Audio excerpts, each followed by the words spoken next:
Tutup rapat agar kondisi tingkat kelembaban media semai masih sama. Saya gunakan tanah yang diayak. Nutrisi organik yang saya gunakan mulai dari pindah tanam hingga petikan buah ke-6. Ada cara khusus ya ketika saya melakukan perawatan pada tanaman terong ini, agar hasil atau bobot kualitas buah jadi berat. Posisi jamur mikorrhiza ada di atas, bertujuan agar jamur.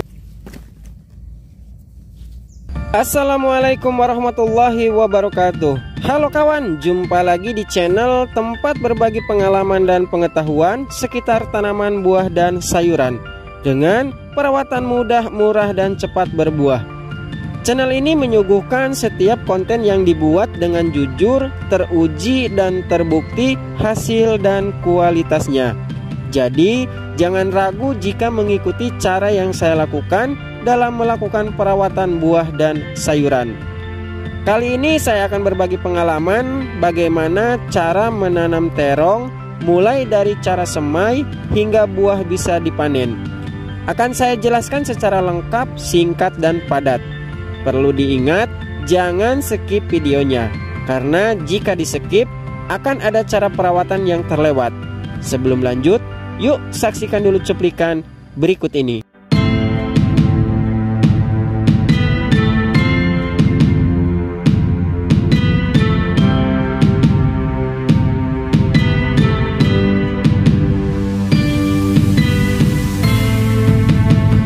Langkah pertama, rendam biji menggunakan cairan JPT dari bawang merah. Cara pembuatan JPT sudah saya bagikan videonya di link ini.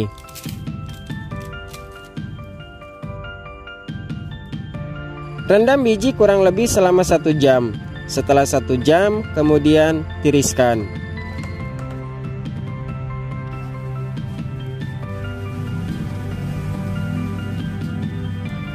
Siapkan wadah yang sudah dilubangi, lalu masukkan media semai atau tanah yang sudah diayak, sekam bakar, dan kohe.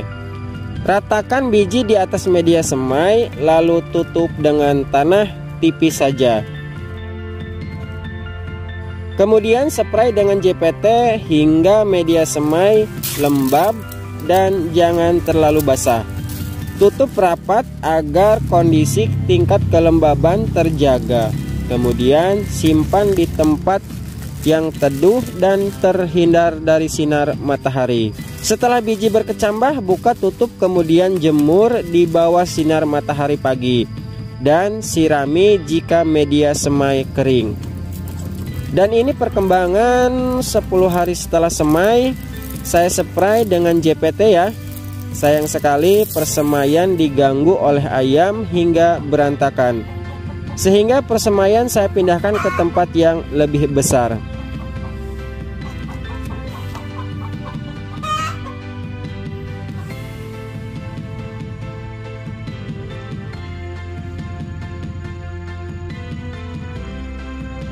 Ini perkembangan setelah 14 hari setelah semai. Saya pindahkan persemaian ke polybag semai, bertujuan agar persemaian tidak terlalu padat. Media semai masih sama, saya gunakan tanah yang diayak, sekam bakar, dan kohe yang sudah terfermentasi. Saya isi 1 polybag semai dengan 2 batang.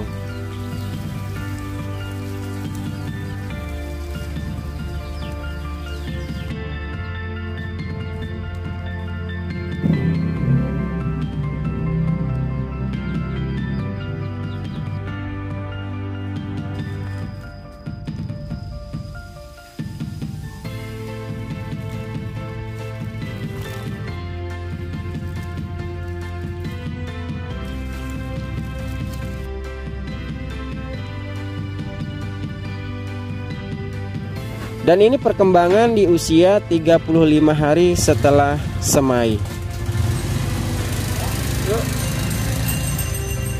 Sayang sekali dokumentasi video mulai dari pindah tanam hingga usia kurang lebih 50 hari setelah tanam terhapus ya. Karena waktu itu memori HP penuh, sehingga saya salah klik ketika menandai video-video yang akan dihapus. Tapi untuk perawatan mulai dari pindah tanam hingga buah bisa dipanen akan saya jelaskan secara lengkap. Jika ada hal yang terlewat dan belum saya jelaskan, silahkan tinggalkan pertanyaan di kolom komentar. Nutrisi organik yang saya gunakan mulai dari pindah tanam hingga petikan buah ke-6, saya pakai zat aktivator tanaman, yaitu Ambition.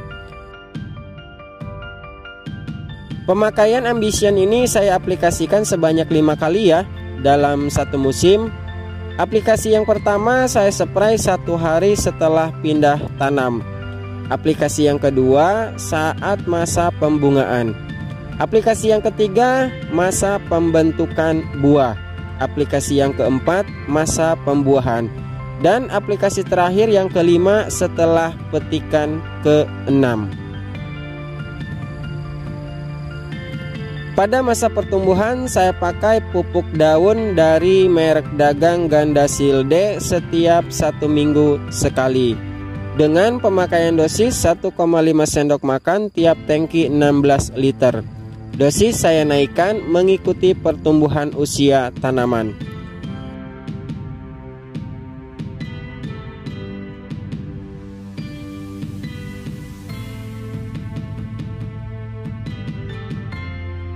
Ketika tanaman sudah keluar cabang Y, saya aplikasikan kalsium 1 kali dalam seminggu. Maksimal saya pakai 2 kali seminggu, tergantung kondisi cuaca ya. Jika curah hujan tinggi, saya pakai kalsium ini 2 kali dalam seminggu. Saya pakai kalsium dalam bentuk nitrat ya, yaitu CNG dari merek dagang Pak Tani. Kalsium dalam bentuk nitrat lebih cepat diserap oleh tanaman, sehingga lebih efektif digunakan saat tanaman dalam fase pembuahan. Dosis CNG saya pakai 2 sendok makan tiap tangki 16 liter. Ada cara khusus ya ketika saya melakukan perawatan pada tanaman terong ini, utamanya saat melakukan pemupukan kocor susulan, agar hasil atau bobot kualitas buah jadi berat. Dan cara itu sudah terbukti. Tapi sebelum masuk ke tahap itu, saya akan menjelaskan dulu pupuk dasar. Untuk pupuk dasar saya berikan per lubang tanam dengan memakai pupuk NPK 16 dan SP 36 dengan perbandingan 2:1. 2 kilo pupuk SP 36 dan 1 kilo NPK 16. Kemudian pupuk NPK dan SP 36 diaduk. Dosis saya berikan 1 sendok makan per lubang tanam. Setelah pupuk dasar dikubur dengan tanah, saya aplikasikan pupuk Hayati Mycorrhiza di setiap lubang tanam sebanyak 1 genggam jari telunjuk dan jempol. Sayang sekali ya, video saat pindah tanam dan aplikasi Mycorrhiza terhapus. Tapi akan saya berikan contoh saat pemberian pupuk dasar dan aplikasi pupuk Hayati Mycorrhiza. Dikarenakan dokumentasi video saat melakukan proses pemberian pupuk dasar dan aplikasi fungisida Hayati jamur Mycorrhiza ini terhapus, mungkin akan saya kasih contohnya ya. Pada lubang tanam diberikan pupuk dasar campuran SP36 dan NPK sebanyak 1 sendok makan. Saya kasih contohnya seperti ini. Kemudian pupuk dasar ini ditutup dengan tanah ya.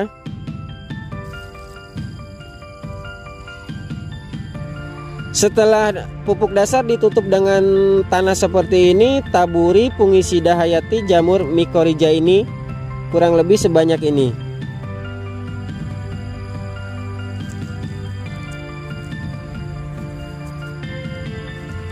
Posisi jamur Mycorrhiza ada di atas bertujuan agar jamur Mycorrhiza ini mengenai perakaran saat bibit dipindah tanamkan. Dan anggaplah ini bibit yang akan dipindah tanamkan kawan ya, seperti ini.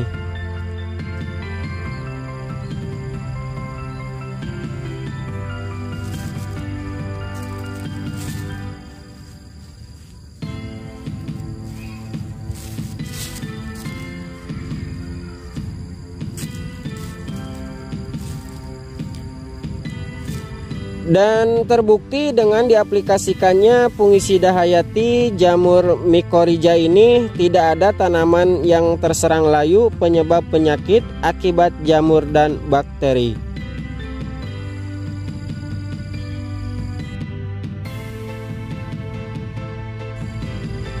Untuk nutrisi saya pakai pupuk mikro setiap 10 hari sekali. Karena pada pupuk mikro ini terdapat unsur hara boron, magnesium, seng, dan beberapa unsur hara lainnya. Untuk dosis saya pakai 3 sendok makan tiap tangki 16 liter. Untuk merek dagang sudah saya jelaskan secara lengkap di link ini. Karena kalau saya jelaskan di video ini akan memakan waktu dan durasi yang panjang. Kemudian untuk mengatasi hama saya pakai bahan aktif propenopos dari merek dagang Kurakron, Abamectin dari Abasel, dan Limidaclorophyt dari merek dagang Apidor. Dengan catatan pemakaiannya di rolling sesuai kebutuhan ya. Penyakit yang kerap menyerang tanaman terong biasanya layu dan virus kuning ataupun gemini. Untuk hama lebih banyak hama kutu seperti trip, tungau, dan kutu kebul. Perlu kawan ketahui ya, bahwa tanaman terong adalah markasnya hama kutu. Jadi saya sarankan jika menanam terong jangan berdampingan dengan tanaman cabai ataupun sebaliknya. Pupuk buah saya pakai dari MKP ya, karena sejauh ini kualitas dari pupuk MKP tidak diragukan lagi. Karena unsur hara dari MKP memiliki kandungan fosfat dan kalium. Untuk pencegahan penyakit saya pakai fungisida sistemik dari Sekor dan fungisida berbahan aktif Mancozeb dari merek dagang Bion M. Pemakaian fungisida saya rolling setiap minggunya.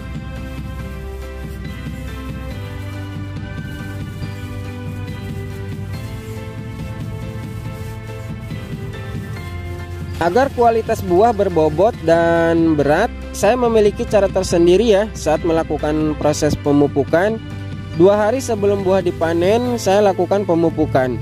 Dan cara itu sangat efektif dan sudah terbukti berhasil.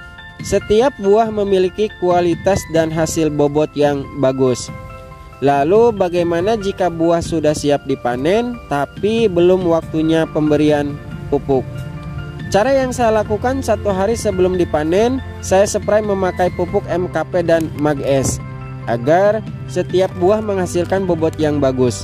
Karena MKP tinggi unsur hara kalium dan fosfat, sementara Mag-S tinggi unsur hara magnesium. Dari ketiga unsur hara tersebut mampu menghasilkan kualitas dan bobot buah yang bagus. Pupuk yang saya gunakan SP36, NPK16, dan asam humat. Takarannya 4 bagian SP36, 2 bagian NPK16. Asam humat saya pakai 1 sendok makan tiap 5 liter air atau 2 gram per liter. Dosis saya pakai kurang lebih 200 ml per tanaman.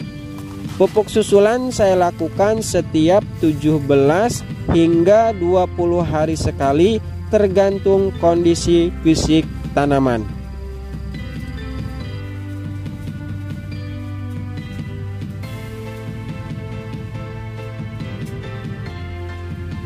Dan ini perkembangan 2 hari setelah dilakukan pemupukan ya. Buah terlihat montok dan memiliki bobot dan kualitas yang bagus. Dari warna terlihat cerah dan mengkilat. Vigor tanaman tinggi, kokoh, dan menghasilkan tunas baru, bunga dan buah secara terus-menerus. Jadi terbukti pupuk yang saya gunakan terbilang bagus ya untuk pertumbuhan tanaman terong ini.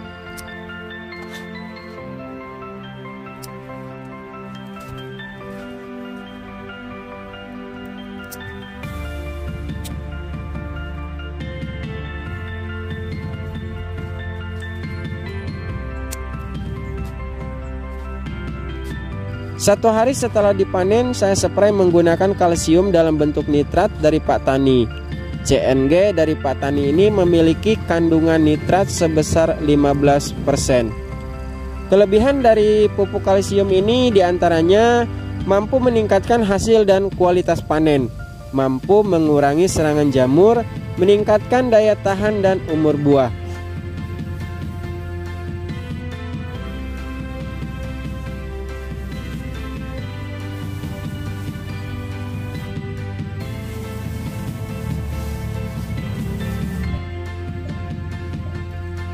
Dan ini dokumentasi saat melakukan panen petikan ke-6 ya. Ukuran dan kualitas buah masih terbilang bagus. Meski terong yang saya tanam ini tanpa mulsa, alhamdulillah masih aman dari penyakit layu fusarium, penyebab jamur dan bakteri. Karena jika cara perawatan dan persiapan di awal benar, insya Allah hasil akan maksimal. Setelah petikan ke-9, saya tidak lagi melakukan pemupukan susulan pada terong ini ya. Karena serbuan hama kutu dari tanaman terong ini terhadap cabai rawit tanpa mulsa membuat saya agak kewalahan. Tapi alhamdulillah saya masih mampu mengatasi masalah daun keriting akibat hama trip dan tungau pada tanaman cabai rawit tanpa mulsa tersebut. Perlu kalian ketahui bahwa tanaman terong ini berdampingan dengan cabai rawit tanpa mulsa, dan ini menjadi sebuah pelajaran dan pengalaman besar bagi saya pribadi, khususnya buat kalian semua.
Setiap saya memanen tanaman terong ini hasilnya melebihi dari panenan pertama, kedua, dan ketiga ya. Dari informasi yang saya dapat bahwa panen terong yang sesungguhnya itu ketika sudah petikan ke-6, ke-7, dan ke-8. Karena buah terong yang sesungguhnya itu berada di atas ranting atas ya, seperti ini.